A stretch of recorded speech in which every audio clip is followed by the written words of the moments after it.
technical information. If you need interpretation, on the bottom of the Zoom, you'll see interpretation, and you can choose which language do you want to hear. If you want to listen in English, you don't have to choose anything, just listen. So that's the only technical information at this point. So good morning, everyone.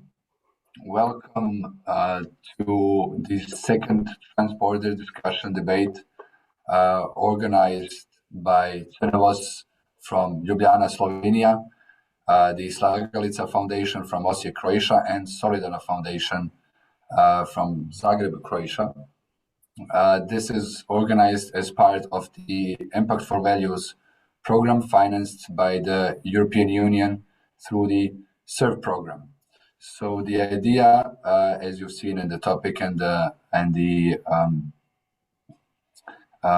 invitation you've got, that we talk about and explore different re-granting models and its impact on civil society in Europe. The idea is to examine key approaches to funding different models of grant giving, including trust-based, as well difference between public and private funding, and also talk about the relationships between donors and grantees, actually at this time between re-granting organizations and grantees. One more thing, sorry for my voice, I lost it 2 days ago. It just happened, I wasn't partying. So sorry about this. We'll also focus on the issue or talk between accountability and flexibility. We know both is important, especially when we talk in the context of public funding, but we also will touch on the administrative burden that is troubling re-granting organizations as well problem as za organizacije koje se bave regrantom. I will just name our just wave. I'll go respectfully in line with seniority. So first we have here our dear friend Veronika Mora from the Ökotárs Foundation from Budapest, Hungary. Hopefully I pronounced it right. Then we have Jennifer Clark from Bodossaki Foundation from Athens, Greece. Good morning, good to be here. Morning, thank you for joining. Next is Tina Ziegler from the Association for the Development of Voluntary Work from Novo Mesto in Slovenia, and Maria Trecol from the Pariter Association from Rijeka, Croatia. So thank you all of you for joining and giving us your time and your knowledge, experiences, and insight on this topic.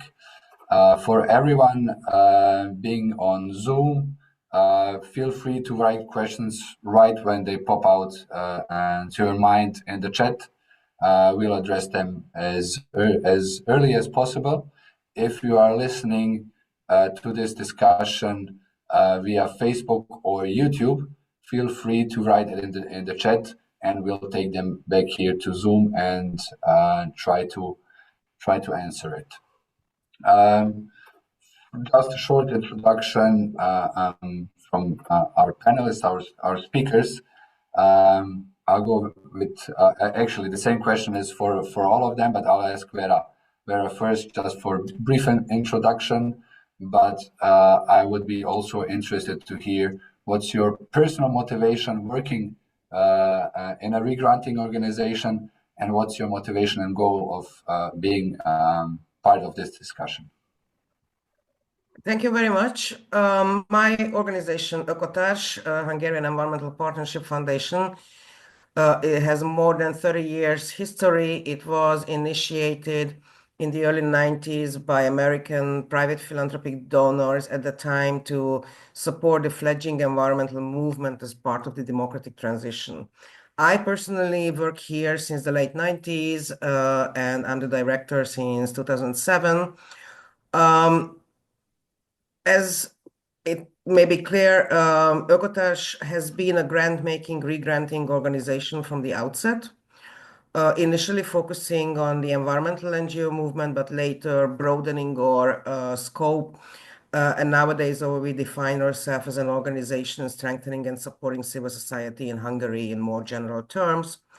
And I think the beauty of grant making is to enable other people and groups of people to do something good, to do something for the common benefit, for the common good, to create communities, to activate people, and to work for our countries or societies to become more livable and accessible for everybody. And I personally like this aspect of the work very much, to see how other people and other groups were capable of developing and doing good with our help. Thank you, Vera. Jennifer?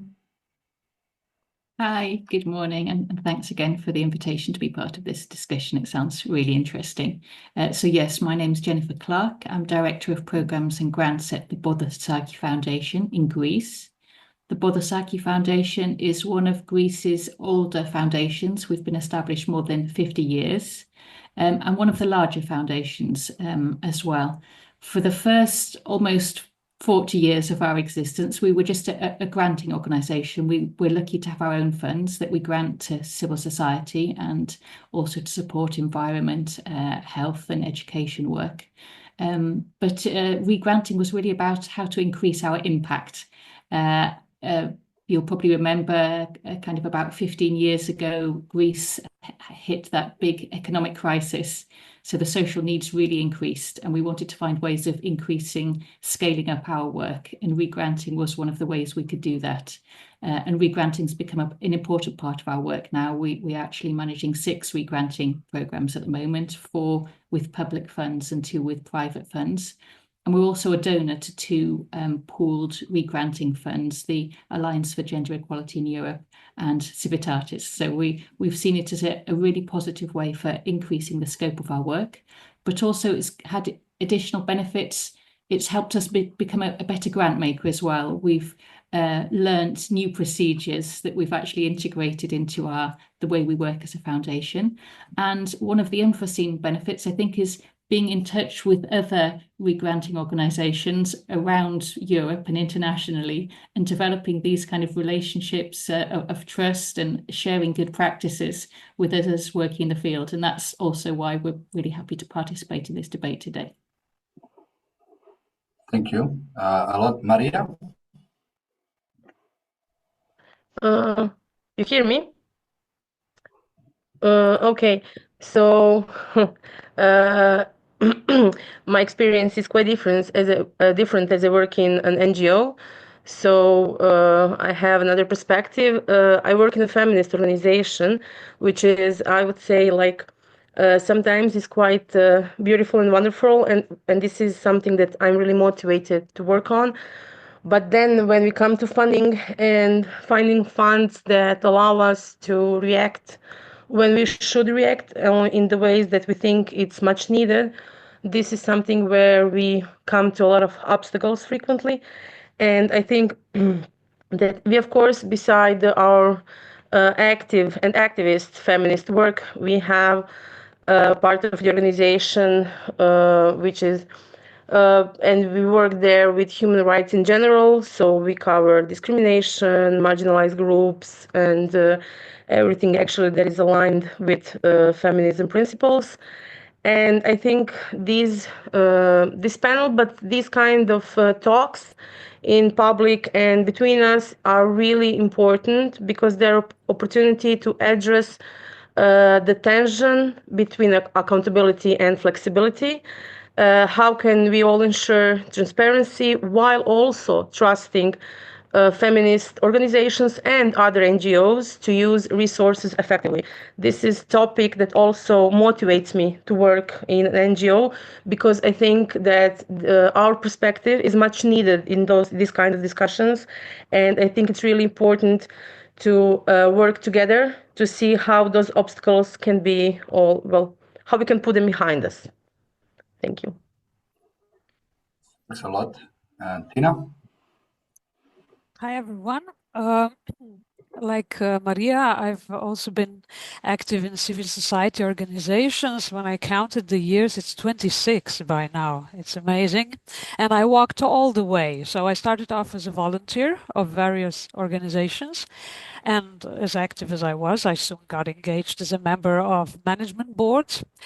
And then it took me about 3 years to realize that you can also do all these things professionally. So I actually got employed in my current team of the Association for Developing Voluntary Work, Novo Mesto. It was a very small team at the time, 3 employees only. One is sitting among the audience. Hi, Andrea. And today we are 40 already. So ever since, I've basically worked on developing project ideas in the field of integration of vulnerable groups. This is the core business our organization does, Roma, refugees, migrants, etc. And in the field of intercultural dialogue. But for the past 15 years, I've been focusing mostly on our other special program, which is the Regional NGO Resource Center for the region of Southeast Slovenia, where I come from. We are regional centers. We provide support to 1,800 NGOs in our region. And this role actually gives me a good insight into the needs and challenges of both the NGOs and also the local communities which they serve.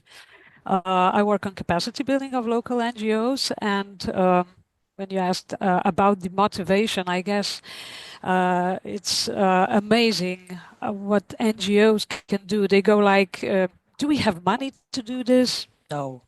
Do we have enough staff to do this? No.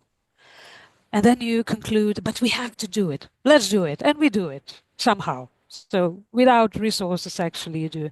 It amazes me over and over again. Just to add, 5 years ago, a whole new world opened for me when my organization got invited by CNVOS, the umbrella organization of NGOs in Slovenia, to become their consortium partner in managing 3 million under the Active Citizens Fund Slovenia. And this was my first direct regranting experience, and it gave me the perspective from the other side. So this experience actually made me a believer in the strategic planned, efficiently programmed and result-oriented use of funds. And I think being on all 3 sides at the same time, as a volunteer, as a manager, as a regranter, it's priceless. I hope I could contribute to this debate. Thank you. This will be very useful for the discussion. Let's jump into the topic. Veronica, we've seen that the European Union is more and more using re-granting organizations, not just giving grants out directly, but actually having those cascade and grant programs throughout the European Union. What's your opinion on this? What do you think? What are the positive sides, and what might be some of the risks in that kind of model? Yeah, thank you. First of all, we have first-hand experience because Ökotárs is managing such a re-granting program under the Citizens' Equality, Rights and Values, for short, CERV program of the European Union. We've been doing it for 2 years now, providing support, small-scale support to Hungarian civil society organizations working to protect and promote union values and rights. And I think the first good thing about EU-supported re-granting programs is that they are there, that they exist. We've been involved in the joint civil society advocacy to achieve this. And I can tell you, we started around 2017, 18 or so. And it took us like 5 years to get to where we are now and to make the EU, the European Commission, accept the idea and include re-granting in its funding toolbox. So it was a long way and quite a difficult way. And the main argument for creating such re-granting programs was that the EU is a complicated, administrative, and slow-moving animal, which has little knowledge about the organizations, the groups on the ground, the exact needs in each of the country, the circumstances in which civil society organizations work. And it's, I would say, quite a natural step to involve local regional organizations that have this kind of knowledge and have the kind of capability to deal with a large number of small-scale grants. Because that's another thing that EU institutions are not prepared or have not been prepared to deal with lots of small-scale grants. And by small scale, I mean that in the CERV program, the ceiling, the maximum grant amount we can provide is 60,000 euros, which might sound a lot in the civil society context, but it's like peanuts compared to what the EU usually gives out in grants. And we as Ökotárs are capable, and many other organizations around the region are capable to provide grants in open competitive processes to the organizations that are best suited to carry out the tasks that are in line with the program's general overall goals of promoting and protecting EU values and rights. The downside is also linked to this. We are seeing that under today's circumstances, 60,000 euros is becoming not too much, even in terms of civil society action, which limits what we can achieve with this support. And also that the EU funding rules and structures are quite complicated to deal with for us as re-granters.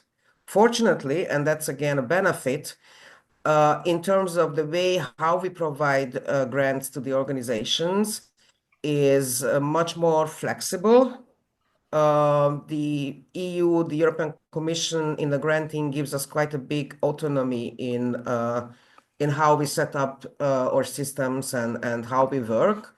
But we as re-granters have quite a lot of administrative obligations towards the EU, not to mention the co-funding obligation, because we as re-granters have to provide 10% of the total grant as co-funding, including the money that we re-granted to organizations, which is quite a problem, and not many organizations can raise that kind of co-funding. To tell you the numbers, our CERV grant is 4 million euros, of which we distribute 3.4 million approximately. But we have to provide 440,000 in own contribution. That's one of the obstacles, I think, for potential re-granting organizations. And we try to advocate in the EU for somehow either lift this rule or to see how it could be made more, let's say, flexible. Maybe that's for a first time in short. Thank you for this. I'd like to, Jennifer, to you, and I would like you managing public and private funds. What are the key differences, substantial differences between those two from your perspective as a re-granter? Thank you. Yes, it's difficult, I think, to generalize about the differences between public funds and private funds, because in reality, actually, every donor and every re-granting program is different. So we manage public funds both from EEA grants and also from the European Union, again through 3 CERV programs. And there's quite a lot of differences between those 2 public donors. And we also manage 2 re-granting programs of private donors. And again, there's quite a lot of differences between those private donors. But if I wanted to try and generalize a little bit, I would say that on the whole, private donors are able to be more flexible, and they're able to take more risks as they're not accountable, obviously, to public taxpayers and public procedures. And we've seen that in both the privately funded re-granting programmes that we manage, that there is this willingness to take risks, and that enables us to focus on supporting quite small, newly established organisations that don't necessarily have that track record. And we're also able to agree a higher level of flexibility with the donors, that if the grant isn't implemented quite as planned for whatever region, we have the flexibility to work with a grantee to adapt the programme. And that level of flexibility is obviously a lot more difficult in a public funded programme. Thank you.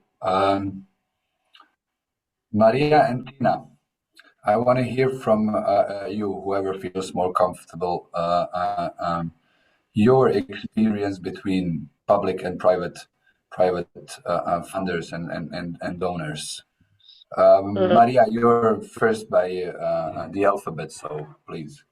Okay, well, since Veronica started to speak about European funds, my brain was going, how to say hate, but appropriately for this space where I'm talking now. I really I'm not fond of European money when we speak about funding NGOs. We use it, of course. We have it. We apply to grants. We are searching over the portal. So we are like, we accepted that we need it to function and to operate because for us, it's in Croatia. It's quite impossible to function without it at the moment. Hopefully this will change. So my dream is to one day work in an NGO, in a feminist NGO, where we don't need European money. But until then, actually, we have different experiences in re-granting same programs. For example, we have like funds from CERV, but from Croatian organization, from one that is based, I'm not sure, but I think in Belgium, yeah, and Helsinki Committee. So it's like 3 different funds from the same EU program. And I would say that I couldn't even imagine how many differences can there be. So this is something that we realized when we applied to the third one. We said, okay, the first one was like this, the second one was like this, but then the third one was completely different from both of them. And so it's raising quite a lot of questions among us, why there are so many differences within the same program, actually. So this is one thing. I'm not sure if there are some other rules, maybe for different organizations, re-granting organizations, funders, or there is just they're trying to work with us in different ways. We had quite a few private funders also, from the small feminist funds to the big ones. And the difference is that as much as I want to be funded only by the private funders, the thing is when director changes or board of director changes, they change like topics, they change how they fund, and this is something that is quite unsecure for us.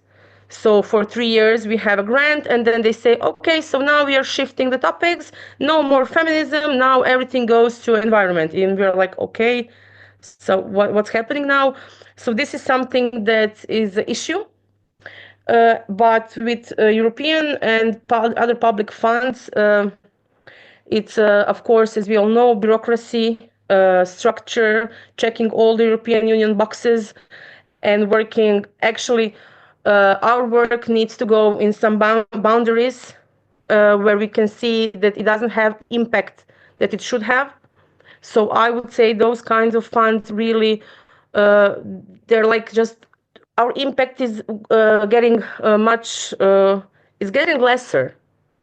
Because we don't have we cannot react in emergent situations, because you have 27 papers to fill in, and then 2 of them are coming back to you because, oh, you checked the wrong box. And this is also an issue. Maybe it would be good to have in this conversation also someone from an NGO that is not as feminist as we are, because we are doing topics as abortion and reproductive rights, and this is something that is also a burden, because then they see, okay, these women are speaking loudly about abortion, no money for them. They are disgrace, they are risk, and the money is not going towards those kinds of organizations. So we are really in between everything at the moment, but not at the moment, but continuously. And actually, to have an impact, to change the world, to change our community, we depend on feminist funders. But we are trying to make our scope of work a bit bigger so that we can cover other bases and slowly enter topics that can also change things, but slowly. And we are in the balance all the time, and it gets quite frustrating. Thank you. I hear you, Maria. I think we are welcome to the administrative burden, and Vera mentioned it as well, that we're having basically the same issue from both sides. Tina, Yeah. your view on the differences.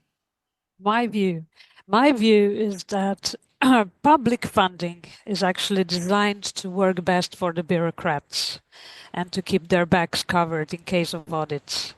It seems that the main goal often is to spend the money according to the strict rules, regardless of what we actually achieve, what impact we actually have. So, but the rules are, of course, written without consulting the organizations that actually apply for funding. So no one, I think, is genuinely dealing with the question whether the whole frame is being practical for those that will be actually implementing those projects and programs. Like Maria said, circumstances can sometimes change daily in the field, but projects must be executed exactly the way they were planned, with little to no flexibility for adjustments along the way. And I'm sure that we all have some weird experiences, but I'd like to share one example with you to show how absurd this can get. We all know that the rules state that all expenses must be justified based on the real needs, etc., which is fine. And then we had an organization who was running a program for children, and at the end of one of the activities, they took the children for ice cream. That was a planned expense, not exactly the ice cream, but some food, which was fine. But then the attendance list, which you have to report, showed 10 children. But the receipt for the ice cream was 11 scoops. And the founder actually questioned this 11th scoop. It found it illogical and actually refused that part of the expense because it doesn't match. Like I said, it's very absurd.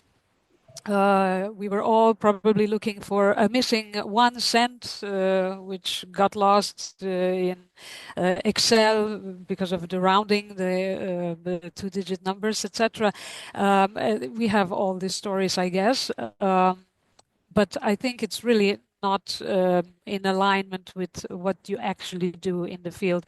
For example, also quantity over quality. The public funding is really all over this quantity. I think most of the times the applicant who promises to work with, I don't know, 1,000 people to run 40 events in a year, they probably have a better chance of getting funded than someone who's working intensively with 50 people, which can actually create some change in their everyday life, which you cannot achieve with 1,000 people for sure. Then you have the strict budget categories. Sometimes public funds limit the costs of the stuff, like to, I don't know, 40% of the total project budget, even though the project is maybe about tutoring children, which is, of course, human resources, and that's the core expense. Why are you limiting this? I think that not so much effort is done to check whether the system is friendly enough to enable smaller organizations to apply. Or do we encourage brave ideas with public funding? Sometimes I'm not sure. Meanwhile, private funding works differently. It's focused on the impact, on what kind of change the funding can create in society. So the whole application processes are usually simpler, the funding decisions are made faster, there's flexibility to adapt if circumstances change. And at the end of the day, the private funders actually care about whether the results have been achieved or not. But, and there's always but, this brings in another issue. You have to innovate all the time. So these calls usually look for innovative ideas, new approaches, bold ideas. And then you ask yourself, but what about these boring regular activities that we have to do every day that are proven to be something that you have to do every day, like school, for example. You don't go to school and ask a teacher to innovate every year with the curriculum. Their job is to teach children, and the same thing is with my organization. We are service provision for vulnerable groups. We cannot innovate every year. We need the program to be consistent, because only this way this users of the program get some I lost the word, continuiteta. Continuity. Yeah. Continuity, yeah, and you need to do it this exact way. It's proven, it's okay. While private funds will go, yeah, but this is the regular thing. What new do you have? So this is this catch again with the private funds. So there's pluses and minuses from our perspective. Thank you. You pointed out something in the beginning, is that the let's call it administrative framework isn't working for the impact of organizations. So I kind of think that we all agree that on that part we're all on the same side. And basically, it might be useful to have here someone from the donor side, either from the European Commission or other public donors. Vera, I see you. So I think there is space to some common advocacy towards donors. On the one side, re-granting organizations and other grantees as well. So that's something to work on in the future. Although we've seen changes that are going to the better. For example, lump sum grants are something quite new in the European funding. The ACF from the EA grants is more and more introducing those more flexible options as well. So I personally see those big institutional public donors as like big ships that you need a lot of time and strength to move them a little bit. On the other side, private donors can do it much faster and have more possibilities to be flexible. Vera, please. Yeah, thanks. I think we are moving into the second topic of discussion, the administrative burden. And the first part of what I wanted to say was exactly what you just now said, Ivan, on EU and other public donors moving towards more simplification in terms of administrative burdens. Sorry. However, in all grant programs, we say that, let's say, in terms of financial reporting, we don't demand more than the Hungarian accounting and taxation regulations demand. And very often, or well, not very often, but regularly, we do see that it gives organizations a lot of trouble to meet these regulatory demands. And actually, sometimes what is seems as administrative harassment is for the benefit of the grantees in terms of helping them, let's say, put their house in order, their accounting in order, and their taxation is in order. And my view is that it's better for the grantees if we do that than if the tax authority does it. So the problem is here, and you wanted to ask me about what's the balance between flexibility and administrative burden. And that's where I kind of see the limits of flexibility, that you have to meet the regularity obligations that are there, which are unfortunately in our countries tend to be complicated and involve a lot of bureaucracy, but that's the environment we're living in, as particularly in countries where shrinking civic space, where civil society organizations are attacked and harassed by official agencies. It is especially important for them to have their house in order. And yeah, what I said before, it's better if a re-granting organization like ourselves does it than the official authorities. Thank you for jumping in on this. So I would jump to talk about that dichotomy of accountability and flexibility. We have to be accountable for the money that we're getting, for the work that we do, accountable and transparent as well. But on the other hand, more flexibility, less administrative burden, the more you can concentrate on the actual work you're doing. So I will ask Maria. I'll jump a bit through the questions. In your experience and what you've seen through different grants you've got, what stuck out as a positive example on actually proving accountability, and that it wasn't too much of an administrative burden, but you still have been held accountable for your work and the money, of course.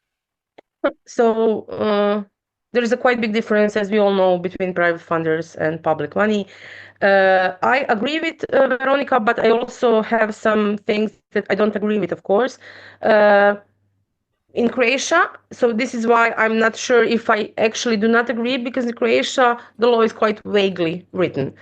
We don't have like a category for the civil sector, and then we are some kind of businesses, and then we are not, and everything is overlap at the times.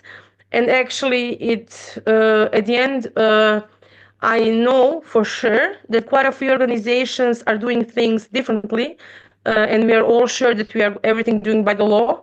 And there is no way that all those things are by the law if we are doing them in such a different ways. That's the first thing. And the second thing is that there are ways to fund even not registered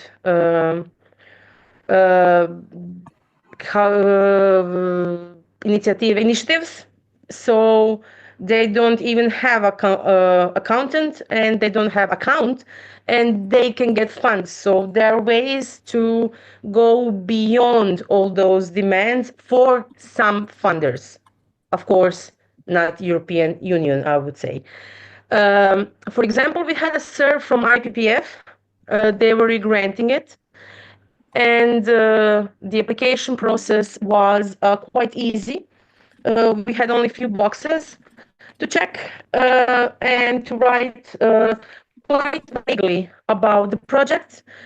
And we had like quite a few, just like I think 3 or 4 outcomes maybe. At the end, we had them like 10, and they knew that we will have 10 of them because we spoke with them about that. But we put in the project 3 or 4. This was the necessity for them to cover in front of European Commission. Then the reporting part was done for the CERV. I think it was amount around 40,000 euros. The financial report took us half to 1 day, working day, from the scratch. We had all the receipts and everything of course, in the folders, but to fulfill everything, it took us like 3 to 4 hours, and then just to check it, because they actually were not, they didn't have any structure. They had a report, which was like a table, and you just had to list everything inside of it, and that was it. That was something that was expected from us. We didn't we had left some funds. I think it was around 3,000 to 4,000 euros. I'm not sure. Maybe it was less, but it was it was a less than 10% of the project.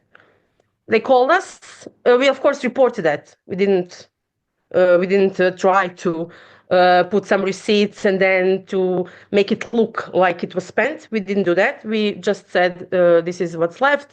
We are sorry, but everything was quite chaotic for us because it was a short-term thing. And they called us and they said, okay, now we are going to work together how to redistribute those funds within the project. And we noticed that we can raise the amount of the percentage in salaries, not to go over the 7% that was conditioned. So we need to stay within changes in 7% in the salary part. And they helped us to do this. So everything was done with them. And we've sent it and everything was okay. So they really tried to move the burden from us. And they were involved in creating things. You know what were the outcomes of this project? It was the feminist primer that is now used on the college as a literature for the students. It's the activist drumming section in Rijeka with, I think, 10 drums bought for them. It was also, it was the thing with publication, queer and Catholics, and the presentation in Zagreb and Rijeka. So we had outcomes within this project more than in most of the other projects. And at the last moment, a month before the end of the project, we called and we said, we have a brilliant idea. We can do a series of 4 radio shows about the things that we've done in projects, but we need to redistribute funds accordingly. And they said, okay, how will you do this? Please respect this, this, and this. If you don't respect this, this, and this, it's not going to happen. But it was a month before the deadline. And they said, okay, it was the CERV. So really, really like honest communication, trust that we will not fuck up a big thing was crucial for this project. Everybody thrived, everybody included. So this is the example of, for me, greatest experience of re-granting European money. Okay, thank you. Nice to hear this. Maria, just watch your language, please.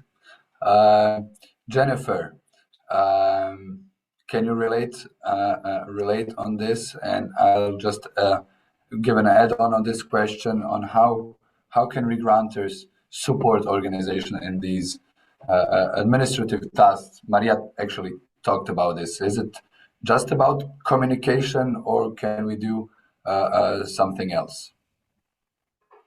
Thank you. Yeah, I was listening with great interest, and it's a great story that Maria said. And I think a lot of our experience resonates with that, because I think communication is a really important part of getting this balance right between kind of flexibility and accountability. And that's what we try to do as well. It's really about the grantor and the grantee kind of seeing themselves on the same side and working together to achieve the best impact, kind of finding ways to overcome kind of problems and unforeseen circumstances, which every project's always going to have something that's unforeseen. And working, so finding a way to solve those problems in a way that's within the rules of the programme. And some programmes are going to have more strict rules, sometimes they're going to have more flexible rules. But that very open communication, we always have named programme officers, so grantees know that they can always pick up the phone and speak to someone who knows their project. That's a really important part of our work. And I think that is something that a re-granting organisation can help with, because obviously it's not always possible for the very big funders like the European Commission to be able to have that level of kind of everyday communication with all their grantees, whereas we are a lot closer to our grantees. We speak the same language, which is also an important part of it. And so we really work quite closely together, and that almost always brings really positive results. And it's a very enjoyable part of our work as well, because it brings us closer as well to the people who are on the ground doing the fantastic work. Thank you. Tina, do you have any? Vera? Yeah, sorry, then I'll get back to Tina, please. Sorry, just a few things to add to what Jennifer said. I can very much identify with what you said, and we are using the same methods. Our evaluation of earlier programs showed that, let's say, the human face of the regranter is the most appreciated aspect. But I would like to highlight, someone mentioned the word trust, and I think it's key. Riječ povjerenje. Pa ta riječ je ključna. Tako da komunikacija mora biti dvosmjerna. Korisnik treba moći komunicirati sa donatorom i mi uvijek potičemo korisnike da razgovaraju sa ovlaštenim osobama u našoj organizaciji i da budu iskreni, da otvoreno govore o problemima, jer probleme ćemo moći riješiti jedino ako nas iskreno upozore na njih, jer ponekad se korisnici boje otvoreno komunicirati, a onda to... When changes can't be done anymore because there is no time to do them. So the communication, as I said, must be both ways, and that's the way to build this trust. Because trust is something you have to be built. And even if we love all the NGOs, we know that many of them simply don't have the capacity or don't have the experience. And they don't have no ill will. They just maybe make mistakes because they don't have the experience or the knowledge how to do that. So the trust needs to be built through this open communication, and it also takes time. And maybe one more thing to add is that every project has a designated person, and that person is somebody with quite strong competencies within the grant-making organization. So it's not like that there is a question and then the answer must go through 5 different levels of authorization before it comes back. So it's we, as a grant-making organization, we are rather small and we have a flat structure, so questions can be answered very quickly. I think that's also part of the story. Thank you, and sorry for coming in. No, please do. It's fine. Now, your points on this? Any innovative approaches you've seen as well? I think we all agree it's. I mean, as in any relationship, it's about communication. So in this one as well. Yeah, maybe the crucial thing I think is. Now I'm speaking from the perspective of a regional resource center and also as a regranter, that the way we see things, it's not always the same. So when the regranter says you have to reach these results, the grantee hears, yeah, it's something in the contract, okay, we'll do whatever. And they don't really, this was my experience, they don't really believe that this is actually what they have to achieve. It's something that we promised, yes, but no one, because of the public funding, where you have to keep with the activities and not results, that gives them the impression that you can just do things in abundance and it will be fine. But actually the donor wants to see the result. And I was a contract manager to a grantee who in the middle of the project said, oh, when I said, how are you with the results? I mean, are you approaching the end or do you have troubles with it? And he said, oh, you mean I actually have to reach those results? And I said, yes, because it's in the contract and because we agreed to give you money under this condition to reach to the results. So they have to turn all the story upside down because the activities they were doing actually didn't lead to the results. And they were afraid to ask me what to do. And this is what Veronica was talking about. Jennifer, it's all about the trust. So if you call me and you say, you know, I have troubles with this, then I can say yes, and I said that many times, yes, you do something about it. So if it doesn't go this way, what can you change? And they said, oh, we can change things? Yes, you can. So don't do things that don't lead to results. You promised to have I don't know, 10 workshops in order to achieve something, and now you are at the workshop 5 and you still see no results. So quit doing this, think of something else. And this is the perspective they are not used to because of the public funding, where you have to stick to these scoops of ice cream. They need to match. Nothing must look like it's in disorder. So I think that's the crucial issue with the relation of grantee towards the regranter. Thank you. Slađana has a question from the chat. Yes, we have a question. I'll just say, Tina, we didn't have the problem with ice cream in Croatia. I remember one case like 15 years ago. It was croissants. Even sweeter. Yes, Slađana, we have a please. question from Mirjana, expanding this level of accountability. Could you please address the issue of proportionality between funding level and reporting requirements? At times, public funders grant little money, say 2,000 euros, but the reporting is substantial, as though the NGO got 20,000 euros. So the accountability for small amount of money and really large amounts of money. Even Maria said that they experienced it with 300 euros. So maybe to address this or expand this a little bit. Jennifer, please.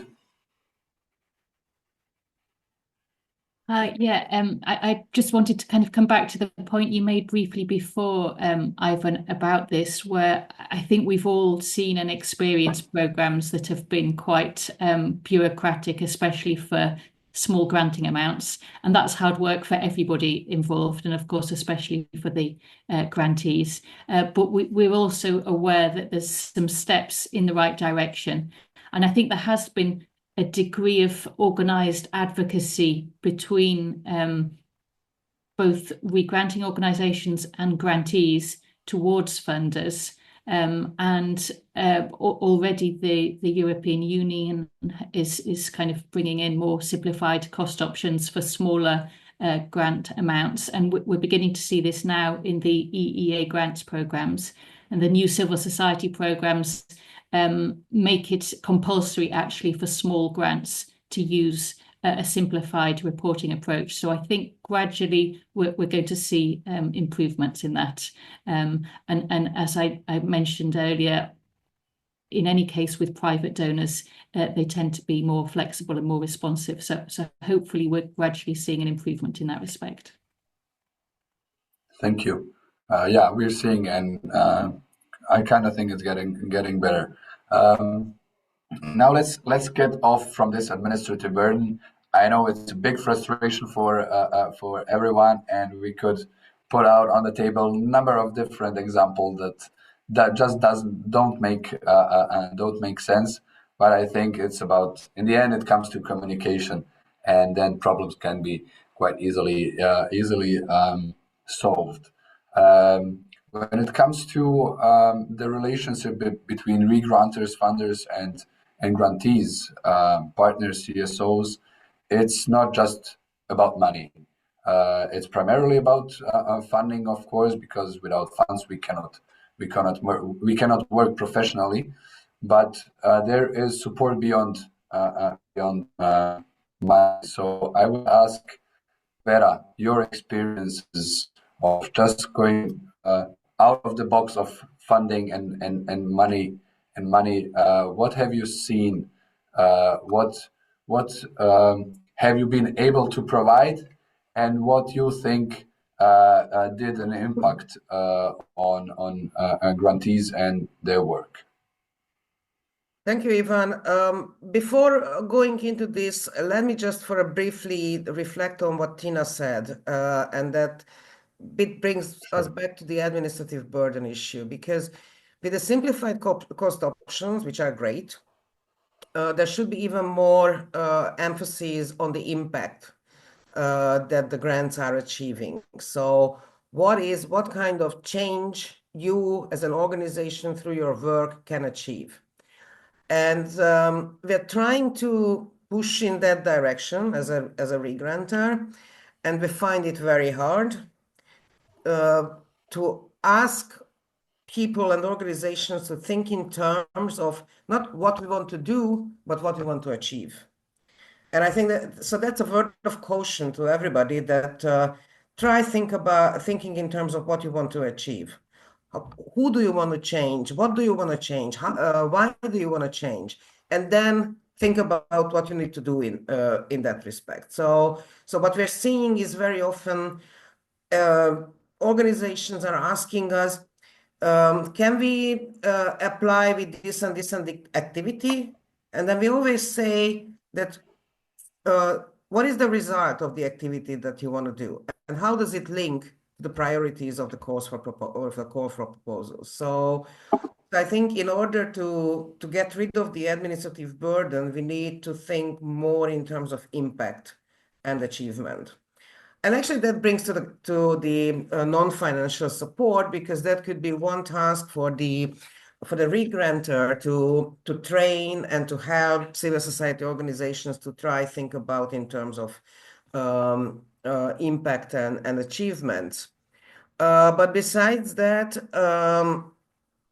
one of the most important non-financial support is what Jennifer talked about before, that the re-grantor is there in person to help, to discuss problems, to brainstorm about solutions. So if you want to use a fancy word, to mentor the grantees, because that's basically mentoring what we do. And that's a continuous work, and honestly quite capacity intensive on the side of the re-grantor. So I also wanted to add that unfortunately, in most re-granting programs, there is a limit how much the re-grantor can use to manage the program. So our capacities are also limited. We would like to do more of this mentoring, but that's really time intensive. Another thing that we found really useful is to have network building and cooperation and communication among the grantees, among the civil society organizations. We found it quite sometimes that in order to create cooperations locally in the same city, often the local organization needs some kind of facilitation from the outside. So we've seen that we, as the re-grantor or the grant maker, convened civil society organizations, grantees from the same town that we supported, and it turned out that they had nothing to do beforehand with one another, and they realized right there on the spot how they could cooperate and what are the common points. So I think this network building and partnership generation is another very important element. And then, of course, you can organize trainings on always needed topics like fundraising and communication, etc., etc. But that's more in a general direction. So, because I think this mentoring and network and partnership building are the ones that I see as most valuable by a grant maker. Thank you, Maria. I see you, but I would like to first ask Tina.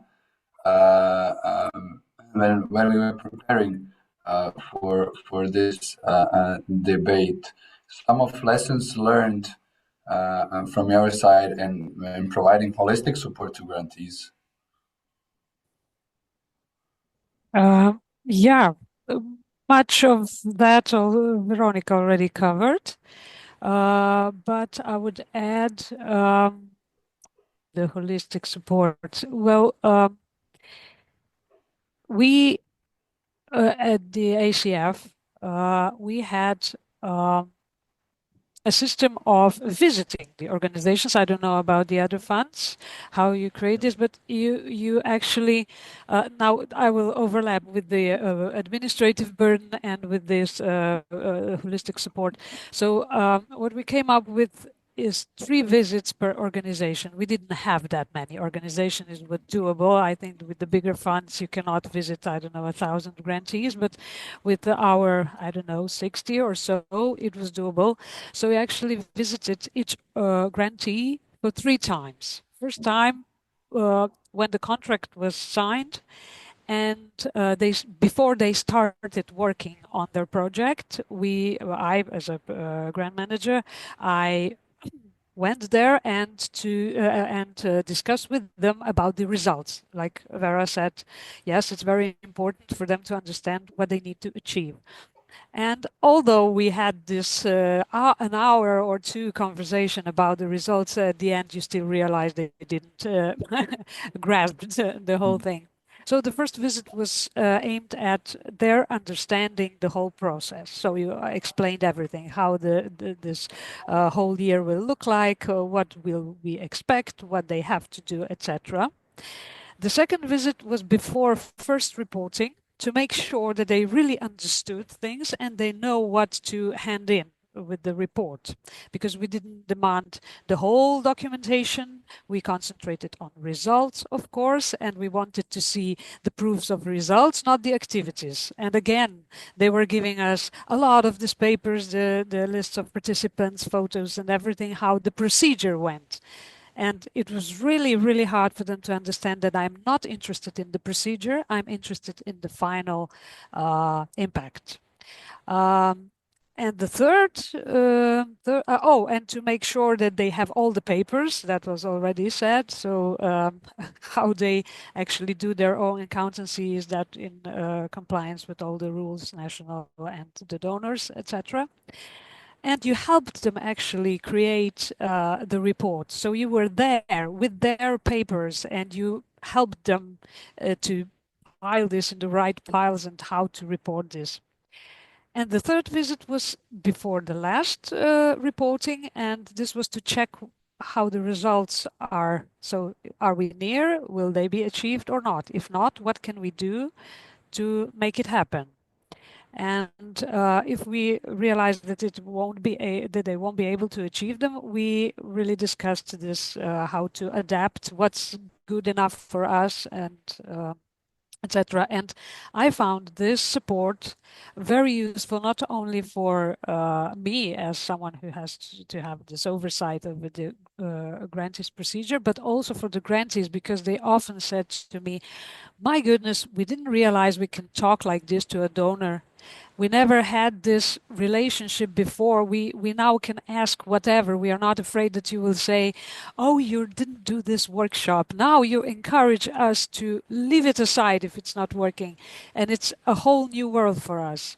So this has been said at the beginning by, I don't know, Jennifer or Vera. Yeah, they miss this communication and the feeling that there is some person on the other side. It's not just some fund and someone with money, but it's someone who understands their struggles in the field.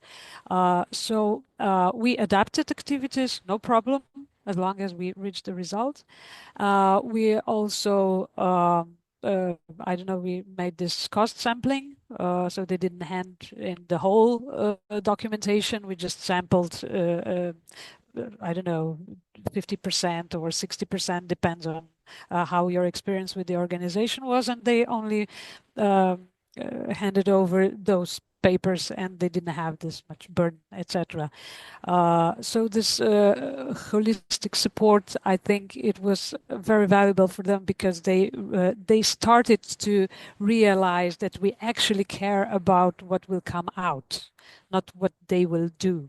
So we are not digging a hole and then realizing we don't need a hole at all and it's in the wrong place, but we've been good citizens, we've been good grantees, we've been working 8 hours per day digging this hole which no one needs.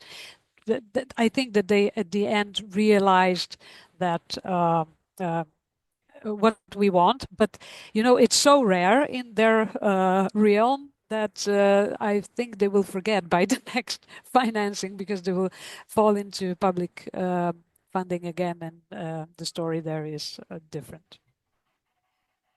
Thank you.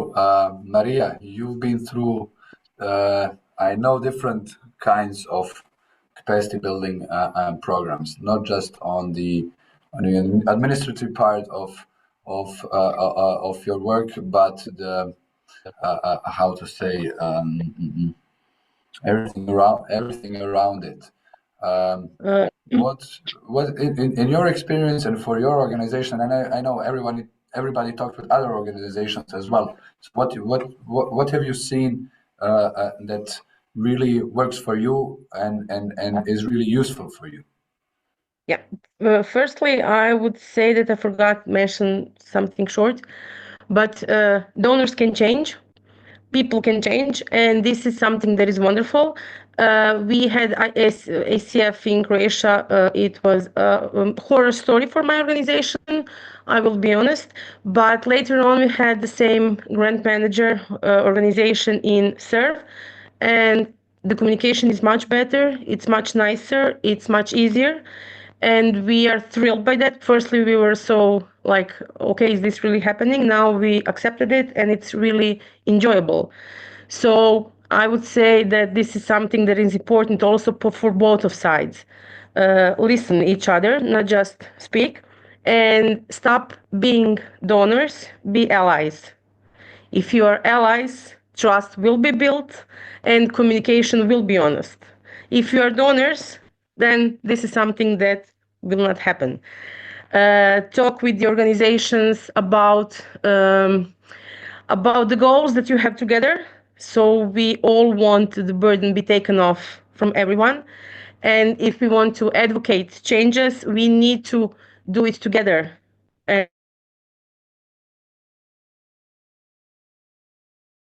This is also a part of capacity building, even if you ask me.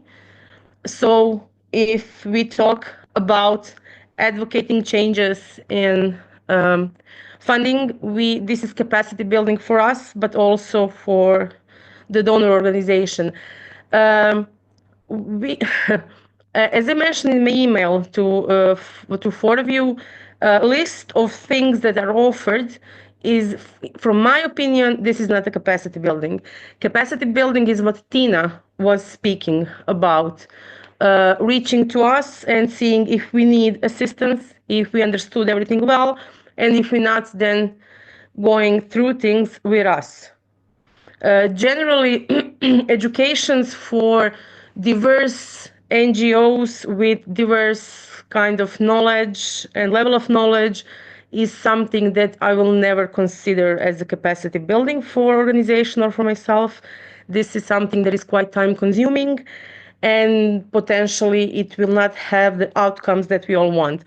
Mentoring, of course, if there is capacity for that, or if there is a financial capacity for outside mentors, this is something tailor-made. Mentorship is something that is for us a good capacity building example, but also the importance of movement building, as Veronica said, connecting the organizations, but we need unstructured time. And this is something that needs to be understood. Because if you structure our time, and if you give us the topics, and if you give us the lectures, partnerships are not happening. So within two programs that we were part of as grantees in last 2 or 3 years, we came up with really new strong bonds with local and national organizations. You know when? On breaks. On breaks. We were catching time on breaks to communicate, to see what we will do, and to realize the importance of us working together. When I have a structured 8 or to 10 hour workshop, on breaks, I'm on my own. Go away from me. I don't want to see you. I don't want to look at you, because we were together in the same room for 10 hours. Go away from me. It's not just me. It's for all of us. It's like that, and we are all aware of it. So unstructured time, if you have enough money to put us in some kind of, hotel and make us all listen to some lectures for 1, 2, 3, 4 days, doesn't matter how much, please invest that money in unstructured time.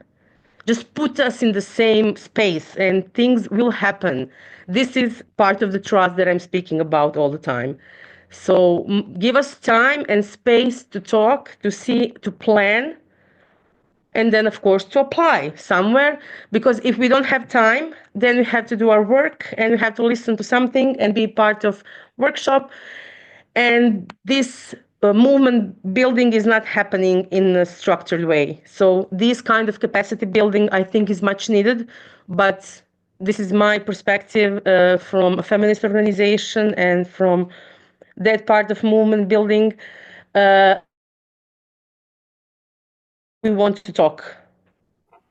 So I think this is the main point that I wanted to take on this topic. Thank you. This is really, and I'm really grateful for your honesty to see what did work for you and what didn't. You struck me with the word with the phrase movement building, and I have a question first for Jennifer, then one for Vera. Is Jennifer, how can we as regranters facilitate those collaborations, except of putting them in one place and let them be, and things will happen? Which I quite agree. But what can we do?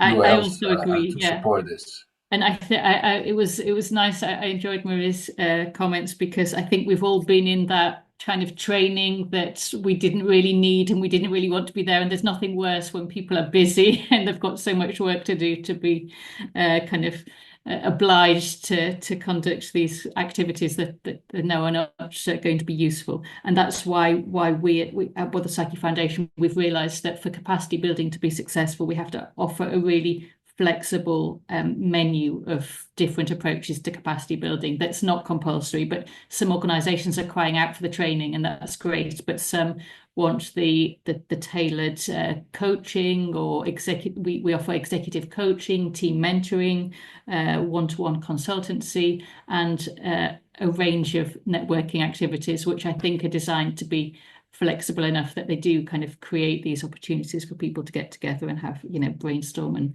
and do movement building.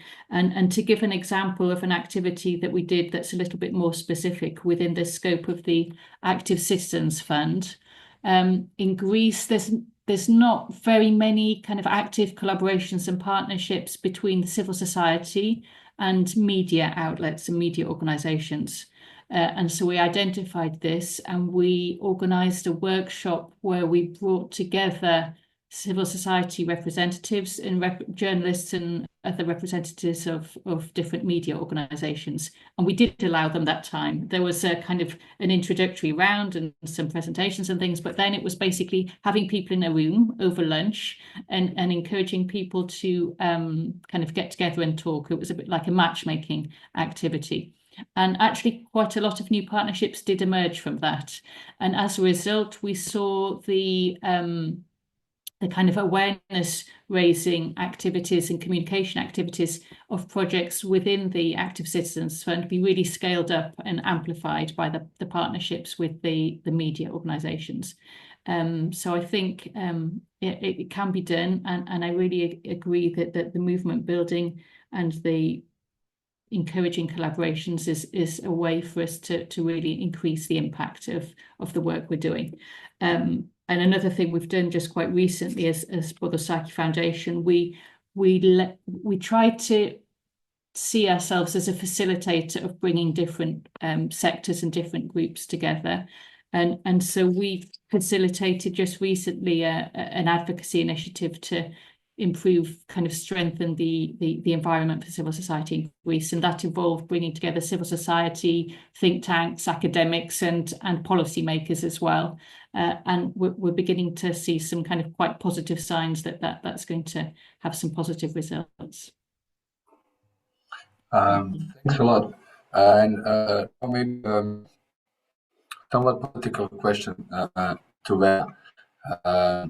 Just briefly, I mean, we've seen where the path countries around us are going in politically. In Europe now, we see what's going on in the States. And I mean, you've been there for quite some time already. You've been attacked personally Ökotárs Foundation has been attacked and is being attacked for quite a number of years already.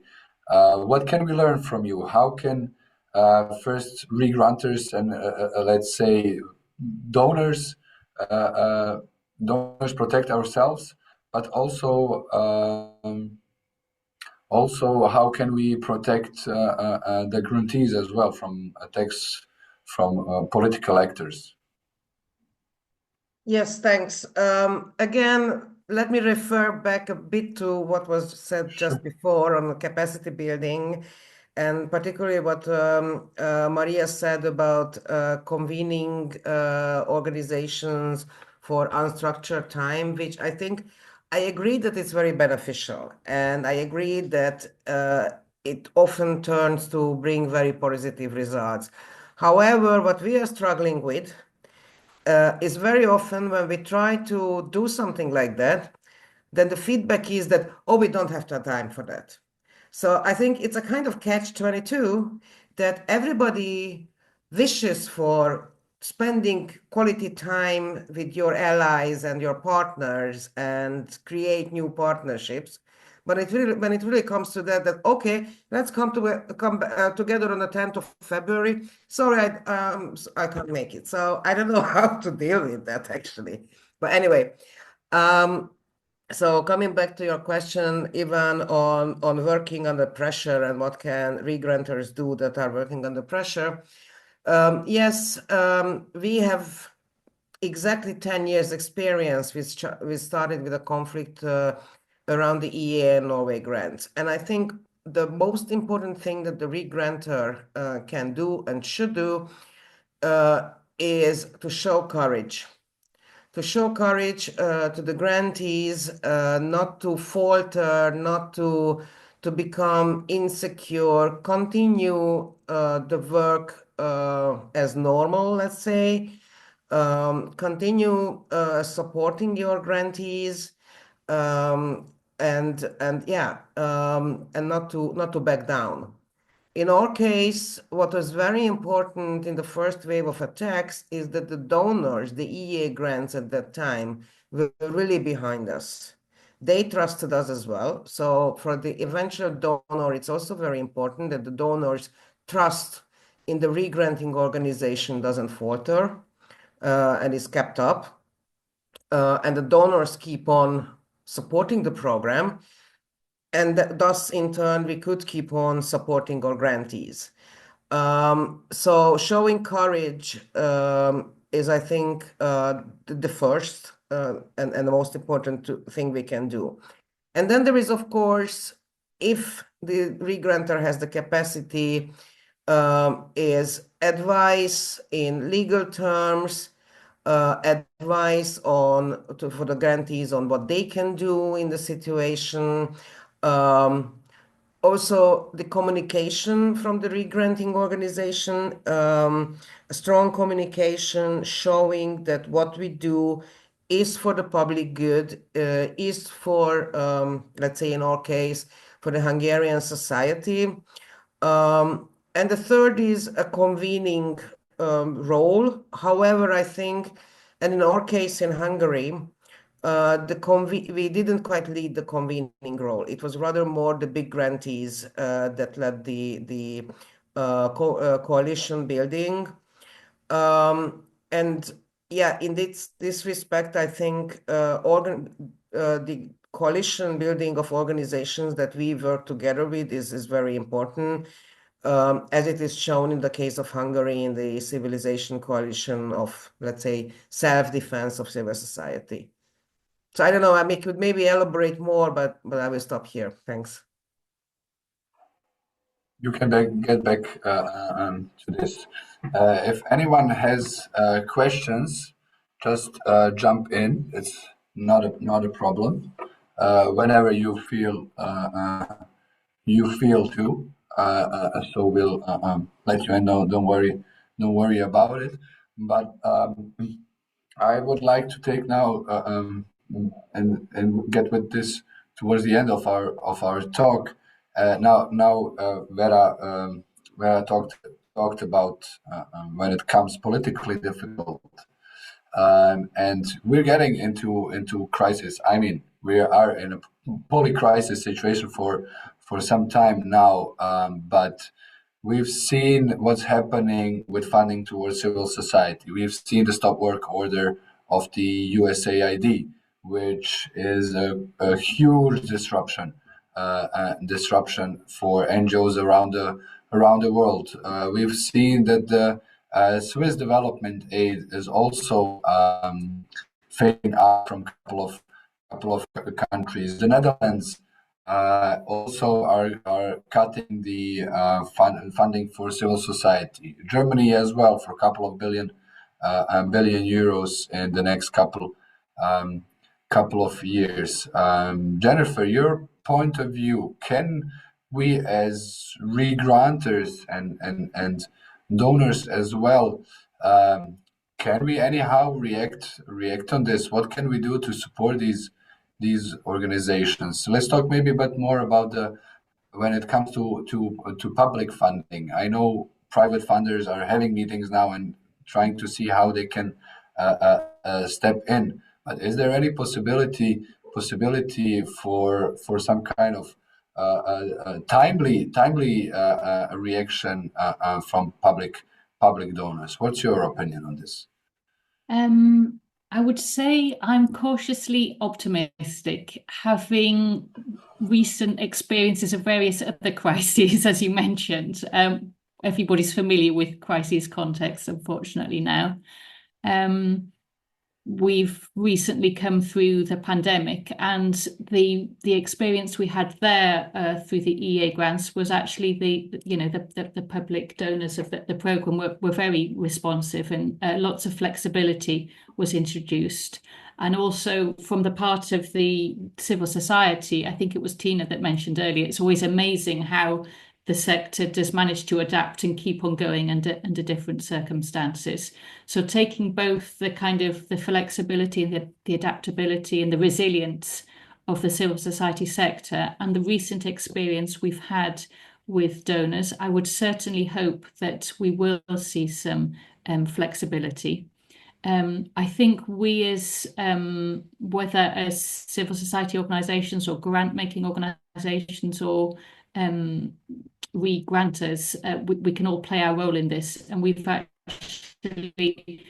already sent out a survey to some of our grantees to try and understand if they have any impact from the developments in the United States, and we're going to be trying to help do what we can to collect data on the ground to understand how the sector is being affected, and we'll certainly relay that to donors.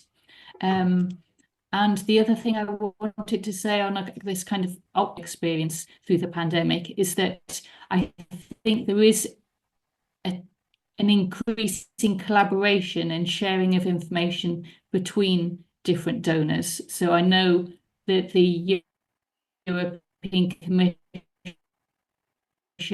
are working more closely with EEA grants, for example. There's increased collaboration in terms of working on these collective funding programs through the network of European foundations, to the Alliance for Gender Equality in Civitatis that we participate in are two examples, and also through membership organisations like FILER. Different donors do come together. So I think there's this increased trend for more collaboration. So I'm hoping that, as you know, I'm sure this isn't going to be the last crisis. Obviously, we're going to face also the sector. The world's quite volatile, and I think the collaboration between different donors, but also collaboration between civil society and grant makers in trying to adapt to this environment is going to be helpful. Thank you. Please. Thanks. Just to add on that, and I think that's, I would say that's a call to all civil society organizations. The negotiations for the next 7-year budget, the so-called multi-annual financial framework of the EU, are coming up or has started already. And for this reason, the next 2 years will be skoro počinje i zato će sljedeće 3 godine biti zaista ključne. Sljedeće 3 godine su bitne za eventualnu štednju i unapređenje sustava funding such as the CERV program and other similar programs. And I'm saying it because we see that in the European Parliament, from the right of the European Parliament, but also from EPP representatives, these funding provided by the Commission directly to NGOs is coming under attack. And we have to be aware of that and need to deal with that. And European civil society networks and organizations are engaged and are working on this, but they also need the support and the joint efforts, the joint advocacy, in order to have meaningful civil society support in the next EU funding period. So that's just something I call all of you to follow. Thanks a lot. Jennifer mentioned the flexibility that we've seen during COVID. I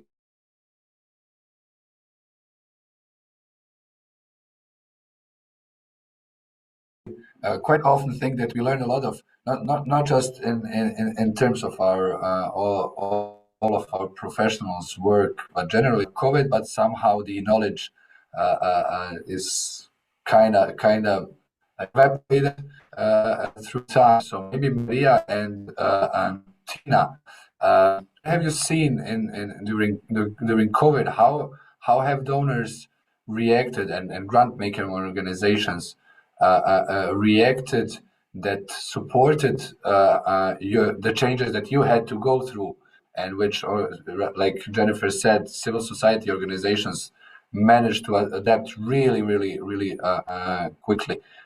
In your experience, what do you think the donors did back then that they could do again if in the EU, for example, the whole CERV program gets crushed or substantially lowered financial wise?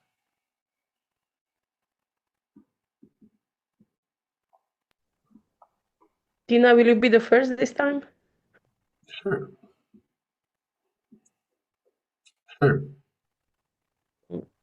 No, you go ahead. Well, please don't be like the Croatian state in COVID. This is first thing. They announced the emergent COVID thing when everything started. I think the results and start of the project was like in 2 years later, something like that. So don't do that. But if Croatia is in something that I see as a limbo, because we are perceived as a part of European Union and that things are getting better here. I think everyone here from Croatia on this Zoom, they know that this is not something that is happening.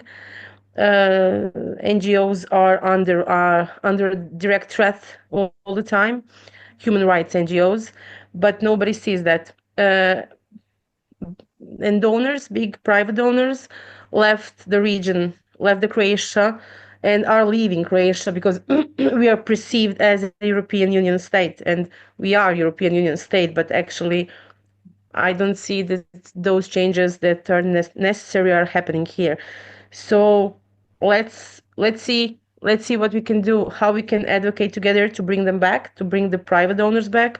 Let's see what and how we can advocate towards European Union, and while doing that, try and get funds from whenever you can to distribute among the NGOs and try to adapt on their needs. Maybe they just need operational money, and let's see where can you find that money. And if you need a needs assessment, please let us know that you need it and what is it for, and we will happily we will happily be part of that. So let's see what we can work together. And this is something that we all talked about earlier. Veronica, Tina, Jennifer, they all mentioned the straightforward communication, honest communication. This is how the trust is built. This is how the movement is built. Because the movement is not just the 3 local NGOs working together. All of us together are movement. And this is something I think it's really important to understand. It's not us and you, it's all of us together as a movement to see how the things can get better. Of course, there are always donor organizations and grantees, but this is not important for those kind of changes. And this is something that we all need to learn and need to learn how to cooperate on really important topics. The thing that is happening now with the funds is really important for everyone. All of us is impacted by that, and maybe this is the chance to sit at the same table and to see what can be done, how things can be advocated, and what is our goal together. So realizing that movement is not built just within NGOs, but within all of us I think is a first step to realize, and then to see on what ways can we cooperate. I think this is something that is most important. Amen, Maria. You took my final words. This was really beautiful. Tina. Just to add something, when you ask what the donors can do in order to help during the things like COVID crisis, etc., I think it's very important that we understand each other. So, for example, this adaptiveness is very crucial.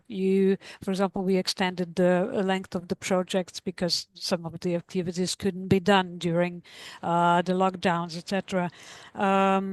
And another thing which was a part of our program, and I think Jennifer, no, that was in our emails, she mentioned institutional grants, organizational grants. This was a thing, this is support given to the organizations for no content, just for the organization, to rearrange it within the organization the way they feel like and the way they can pursue their mission. So you don't ask them how they spend the money. Of course, they have to have yearly revenue of some decent amount to believe that they will spend the funds wisely, and they have to prove with the application that they actually are something in their field, that they have done projects before, that they have some strategic plan for the future. And then they got this 90,000 euro for 3 years, and they could do whatever with this money. So this is an adaptation to any kind of crisis. You have this money, you can do whatever. It brings you through this crisis and also to pursue your mission the way you plan. So I think this is very important mechanism, resilient one. Maybe in the same basket with the lump sums, which enable you to move funds a little bit more free. But yeah, these organizational grants, I think they're very useful mechanism to be resilient to any kind of crisis, regardless of being health crisis or Trump crisis or whatever. Thank you a lot. I think you are the two of you already got basically with this your final remarks summed up what you've been talking and what others have been talking as well. So Slađana, yes. Yes, we have. I just wanted to read a comment of Mirjana. She thinks that Maria had good points. On top of this, for NGOs serving vulnerable populations, the decline of social welfare services and systems increases significantly difficulties for vulnerable clients. So that's like fortifying the point on that. Thank you, Vera. Thank you. Sorry. If I can make a comment on that. On organizational or institutional grants, I'm a bit critical towards this model. Or at least it can only be, in my view, applied with quite strong guarantees. Basically, Tina said most of them, like that the organization has a certain track record in terms of professional work and financial capabilities and administrative experience, etc., etc., and strategy. So it's not like organizational grant is not just like for whatever you want to do or whatever you want to do, but still with results, with bringing forward your case and with achieving change. So it's not a carte blanche, let's say. It does have conditions and it does have criteria. I just thought it was important to add. And as regards the comment on service providing organizations, yes, I totally see that in all contexts in Hungary too, the state social institutional system is collapsing, is defunded, etc., etc. Excuse me. So it's civil society organizations that step in, which is great and it's very good, but it's not sustainable. There are no international donors that can sustain the missing social structures and services in a country. So together with providing social services, advocacy is absolutely essential, even when it's not hopeful, even when it's long-term, but eventually it's going to be your state that you are paying for your taxes to that must pay for the services. I personally agree on this as much as possible. Actually, completely. This is actually a completely another topic to discuss, where it basically ends in big state, small state discussion. I'm maybe oversimplifying it. For the end, to bring this to the end, Jennifer, any final remarks on what you've heard and said so far? I think it's been a really useful and interesting and well-timed discussion. And when we first received the information, we didn't know quite what the next steps were going to be happening in America. And of course, we still don't know now. But I think it's clear to us all it's going to be a challenging few years for lots of reasons. And we haven't even touched on other challenges like kind of climate crisis and things like that. So I think it's going to be even more important for all of us working in the sector to communicate, as we kept coming back to today, to build up this trust on both sides through honest communication, flexibility, this looking at how we can keep offering and even improve non-financial support through being very flexible and responsive, and working together to build collaborations, coalition building is going to be really important for all of us. So thanks for the opportunity to discuss these issues. They're certainly going to be useful for us. Thank you. I will be honest, I went into this talk a little bit anxious on how it will go, if we might start to fight with each other. But in the end, I think that we all realize that we're basically on the same side, short-term wise, and it's about communication, short-term wise in everyday work and everyday communication amongst each other, but also long-term wise. Let's see how can we, through different networks, and within this network of CERV programs and EA grants and others as well, advocate together towards donors to all of the goals that we've mentioned here. I think we've already done quite a big part of that advocacy. We see it in the changes of the grant making models of the European Union, union specifically. Of course, it can get better. So let's work together towards that goal. So that's on this topic. Just last words. On February 20th, we are organizing the next transborder discussion, and it will be on the topic on human rights in protection of newcomers, meaning migrants, refugees, and asylum seekers in Europe. We see again where the world politically and socially is going to. I think we're having new challenges that we didn't have 5, 10, 15 years ago. Some of the challenges that we had back then, we're still having. So I think it will be also another fruitful and interesting discussion. So you can register as you register for this one. You'll get the invitation as well. So feel free to join. Vera, did you? Oh, I thought it was your finger. You wanted to say something. No, sorry. No.